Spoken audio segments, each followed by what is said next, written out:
जैसा कि ये विदित है कि अपने देश के महान व्यक्तित्व व विद्वान परम पूज्य बाबा साहब डॉक्टर भीमराव अम्बेडकर द्वारा निर्मित भारतीय संविधान की 75 वर्षों की गौरव यात्रा पर इस वर्ष भी संसद में काफी गर्म चर्चा चल रही है और इस चर्चा का महत्व व उसकी उपयोगिता आदि तभी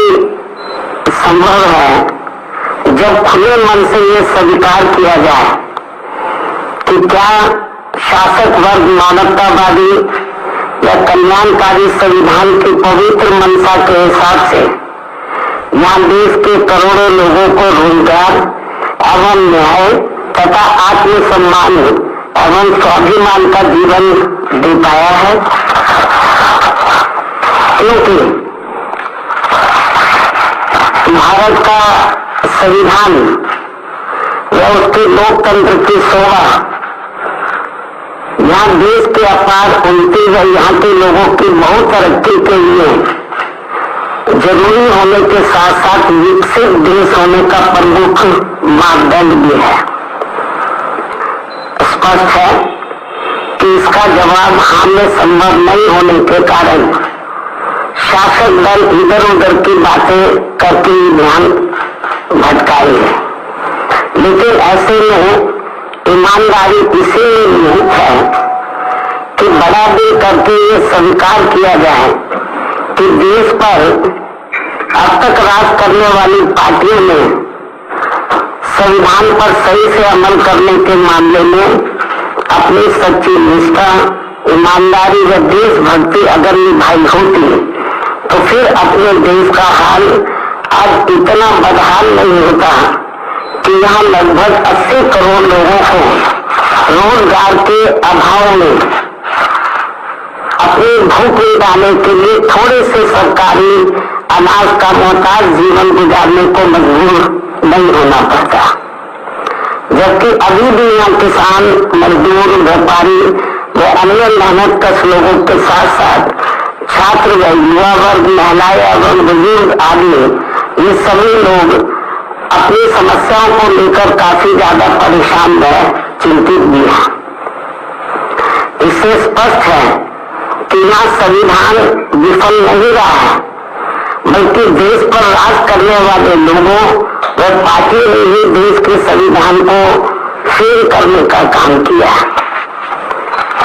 शायद यही कारण है कि संसद में जब अब संविधान को लेकर विशेष चर्चा हो रही है तो उसमें भी खासकर कांग्रेस और भाजपा के बीच वही दिन रात 24 घंटे से वही घिसे पीटे पुराने आलाप, आरोप प्रत्यारोप तथा हमसे ज्यादा तुम दोषी जैसे संकीर्ण राजनीति का स्वार्थ ज्यादा हावी नजर आता है, जिससे मामला फिर से कुल मिलाकर वही ढाक के 3-5 वाली कहावत बनकर रह जाएगा। ये स्थिति देश के लिए अति दुखद व लोगों के भविष्य के लिए भी अति दुर्भाग्यपूर्ण है। इसके साथ ही संसद में हो रही इस चर्चा में सत्ता व विपक्ष को सुनकर ऐसा लगता है कि इन्होंने अपने अपने राजनीतिक स्वार्थ में अब संविधान का एक काफी हद तक राजनीतिकरण कर दिया है और इस मौके पर भी कोई अपने स्वार्थ में संविधान की प्रति को माथे पर लगा रहा है तथा कोई इसे अपने हाथ में लेकर इसको दिखाने में लगा। और अब तो इसके आगे देश में गरीब के जरूरी मुद्दे भी दरकिनार कर दिए जा रहे हैं, जबकि भारतीय संविधान के मूल निर्माता परम पूज्य बाबा साहब डॉक्टर भीमराव अम्बेडकर तो अपने देश की पहली बड़ी कांग्रेसी सरकार में ये भाग गए थे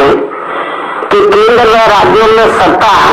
जातिवादी व संकीर्ण मानसिकता रखने वाले लोगों के हाथों में रहते हुए यहाँ सदियों से उपेक्षित रहे खासकर SC, ST व OBC वर्गों के लोगों को जिंदगी के हर पहलू में आगे बढ़ने के लिए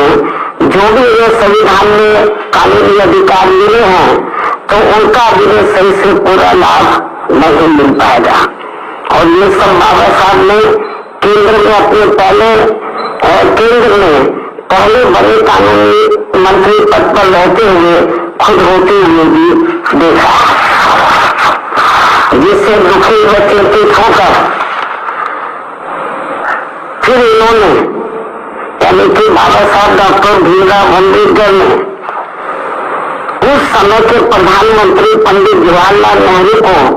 अपने इस पद से इस्तीफा दे दिया था। बाबा साहब ने कानूनी मंत्री पद से उनको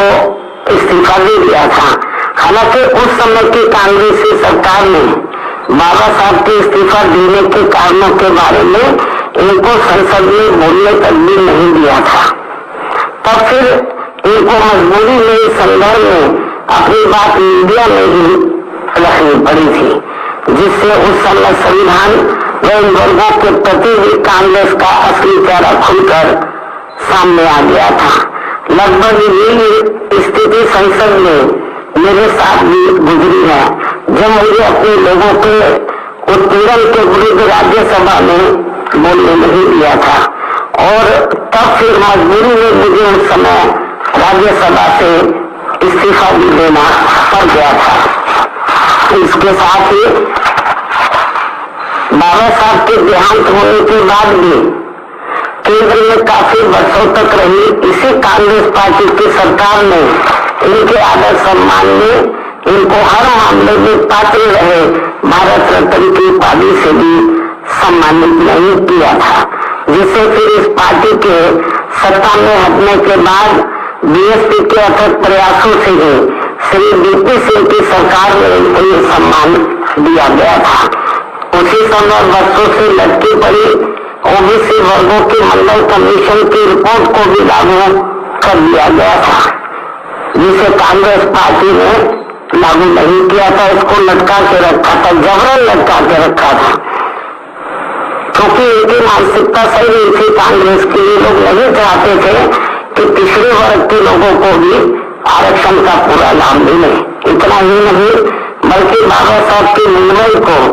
आगे बढ़ाने वाले बीएसपी के जन्मदाता एवं संस्थापक मान्यवर श्री काशीराम जी के देहांत होने पर भी केंद्र में रही इसी कांग्रेस पार्टी की सरकार ने इनके सम्मान में एक दिन का भी राष्ट्रीय शोक घोषित नहीं किया था। ये है भारतीय संविधान के प्रति व वर्गों के प्रति भी कांग्रेस पार्टी का असली चाल चरित्र व चेहरा, जो ये पार्टी वर्गों के वोटों की खातिर इन्हें गुमराह करने में कोई कसर नहीं छोड़ रही है। और अब इस पार्टी के ही नक्शे कदम पर बीजेपी व अन्य विरोधी पार्टियां भी चल रही हैं, जो किसी से छिपा नहीं है। इतना ही नहीं बल्कि बाबा साहब ने अपने कानूनी मंत्री पद से इस्तीफा देने के बाद उस समय अपने वर्गों के लोगों को ये भी कहा था, यदि इन वर्गों के लोगों को वास्तव में संविधान का सही से पूरा लाभ लेना है तो फिर इन्हें केंद्र व राज्य की भी राजनीतिक सत्ता की मास्टर चाबी खुद अपने हाथों में ही लेनी होगी, क्योंकि इनको संविधान का सही से पूरा लाभ लेने के लिए अब पंडित नेहरू के परिवार से व अन्य सभी जातिवादी व संकीर्ण मानसिकता रखने वाली पार्टियों से भी अब कोई ज्यादा उम्मीद नहीं रखनी चाहिए, तो ये सब हमें काफी कुछ देखने के लिए मिल रहा है। ऐसे में अब हमारी पार्टी इन वर्गों के लोगों को सावधानी के तौर पर ये भी कहना चाहती है कि इस बार संसद में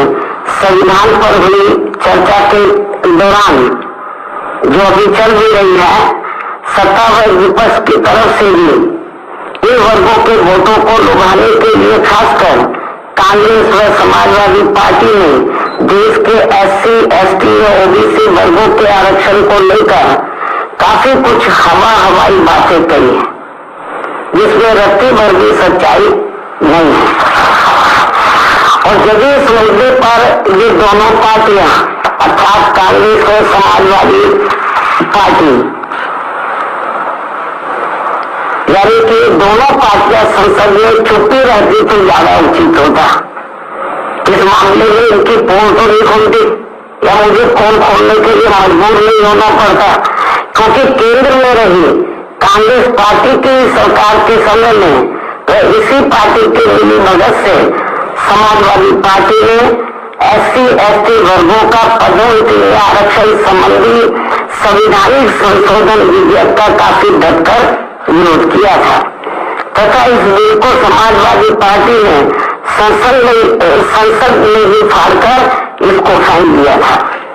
जिस बिल को लाने के लिए हमारी पार्टी को काफी कड़ा संघर्ष भी करना पड़ा था, जो ये बिल अभी तक भी संसद में लटका पड़ा है। इससे बीजेपी की भी आरक्षण विरोधी मानसिकता साफ झलकती है, जो इसे पास कराने के कतई मूड में नहीं है। और अब तो कांग्रेस पार्टी के राहुल गांधी ने इन वर्गों के पूरे आरक्षण को ही सही वक्त आने पर खत्म करने का भी ऐलान कर दिया है, जबकि इस मामले में बीजेपी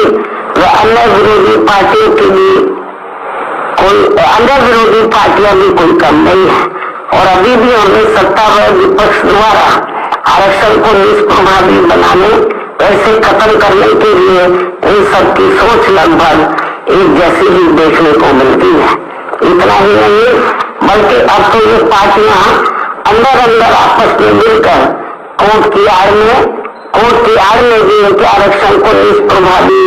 बनाने में वे आगे चलकर इसे पूरे तौर से खत्म करने की भी पूरी कोशिश में लगी हुई है, जिनसे वर्गों के लोगों को हमेशा सावधान रहना है, क्योंकि इसके अनेकों उदाहरण इन वर्गों के सामने है। इसके साथ साथ देश में सर्व समाज में से गरीब, असहाय, बेरोजगार लोगों को भी रोटी रोजी के साधन ना के बराबर ही मिल रहे हैं। आए दिन में गरीबी, बेरोजगारी और महंगाई आदि भी काफी ज्यादा बढ़ रही है। पिछले काफी वर्षों से देश की अर्थव्यवस्था भी कोई खास अच्छी नहीं चल रही है। ऐसे में अब वर्तमान भाजपा सरकार द्वारा भी जो किस्म किस्म के संकल्प लिए जा रहे हैं, कल भी उन्होंने अपने कुछ संकल्प दोहराए हैं, तो उनसे अब देश की जनता को कोई विशेष लाभ होने वाला नहीं है। इसके साथ ही हमने देश के संविधान में सत्ता व विपक्ष द्वारा अब तक किए गए असंख्य संशोधनों के संदर्भ में भी ये कहना चाहूंगी कि यदि सरकार द्वारा संविधान में संशोधन अपनी पार्टी यानी कि जो उनकी पार्टी जो भी सरकार संशोधन लाती है, यदि सरकार द्वारा संविधान में संशोधन वे अपनी पार्टी या किसी विशेष व्यक्ति या संस्था आदि को फायदा पहुंचाने के लिए किए जाते हैं, यदि सरकार द्वारा संविधान में संशोधन ये लोग अपनी पार्टी या किसी विशेष व्यक्ति या संस्था आदि को फायदा पहुंचाने के लिए किए जाते हैं, तो उसका फिर हमारी पार्टी कभी भी समर्थन नहीं करेगी, अर्थात उसका डटकर विरोध करेगी। और यदि इसके विपरीत संविधान में संशोधन देश व आम जनहित में किए जाते हैं, तो तभी फिर हमारी पार्टी इनका पूरी तय दिल से समर्थन करेगी। हालांकि इस मामले में कांग्रेस व बीजेपी के नेतृत्व में अनेकों बार बड़े केंद्र की सरकार में खासकर SC ST व OBC वर्गों के हितों की जो इनकी उपेक्षा की गई है, जिसके अनेकों उदाहरण हमारे सामने हैं, ये अति दुख की बात है। इसमें इनकी इन वर्गों के प्रति ही व जातिवादी मानसिकता भी साफ झलकती है, जो अब ये आगे नहीं होना चाहिए। और इनके ऐसे जो भी मामले अभी तक भी लटके पड़े हैं, उन्हें जल्दी संसद में लाकर पास भी कराना चाहिए। इसके साथ ही वर्गों के आरक्षण को निष्प्रभावी बनाने के लिए जो आए दिन आरक्षण के साथ छेड़छाड़ की जा रही है, तो उन पर भी रोक लगाने के लिए इसे संविधान की 9वीं अनुसूची में जरूर डालना चाहिए। संक्षेप में अब हमारी पार्टी का यही कहना है कि हर वर्ष संसद में संविधान पर चर्चा कराने के साथ साथ ये भी उचित होगा कि सत्ता व विपक्ष को देश व आम जनहित में तथा जाति व धर्म से भी ऊपर उठकर बाबा साहब द्वारा निर्मित किए गए अपने बेहतरीन संविधान पर, अपने देश के बेहतरीन संविधान पर अपनी पूरी ईमानदारी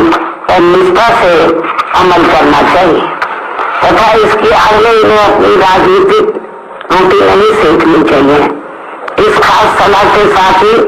अब मैं अपनी बात यही समाप्त करूं, लेकिन इससे पहले हमारी पार्टी एक देश एक चुनाव को लेकर वर्तमान भाजपा सरकार द्वारा 1-2 दिनों में लाए जाने वाले इस विधेयक का भी स्वागत करेंगे। वैसे भी हमारी पार्टी गरीब व मजलूमों की ही पार्टी है और हमारी इस पार्टी के संगठन व चुनाव आदि भी इन्हीं के ही बलबूते पर चलाए जाते हैं व लड़े जाते हैं। जो गरीब मजलूम लोग हैं तो उन्हीं की आर्थिक मदद से, उनके तन मन से, उनकी मदद से ही पार्टी का संगठन चलाया जाता है, चुनाव आदि भी लड़ाए जाते हैं। क्योंकि हमारी पार्टी इसके लिए कांग्रेस, बीजेपी व अन्य दलों की तरह यहाँ बड़े बड़े पूंजीपतियों व धरना सेठों आदि से कोई भी आर्थिक मदद नहीं मिलती है। ऐसे में एक साथ चुनाव होने से फिर हमारी पार्टी पर इन सब मामलों में बहुत कम खर्च का बोझ पड़ेगा। साथ ही इससे जल्दी चुनाव आचार संहिता न लगने की वजह से भी जनहित के कार्य ज्यादा नहीं रुकेंगे। इसलिए हमारी पार्टी का ये मानना है कि इस मुद्दे की आड़ में कोई भी राजनीति करना ठीक नहीं है। अर्थात इस मामले में सभी पार्टियों को दलगत राजनीति से ऊपर उठकर देश व आम जनहित में कार्य करना चाहिए, तो ये बेहतर होगा, उचित होगा। इस सलाह के साथ ही अब मैं अपनी बात यही समाप्त करती हूँ। धन्यवाद। जय भीम व जय भारत।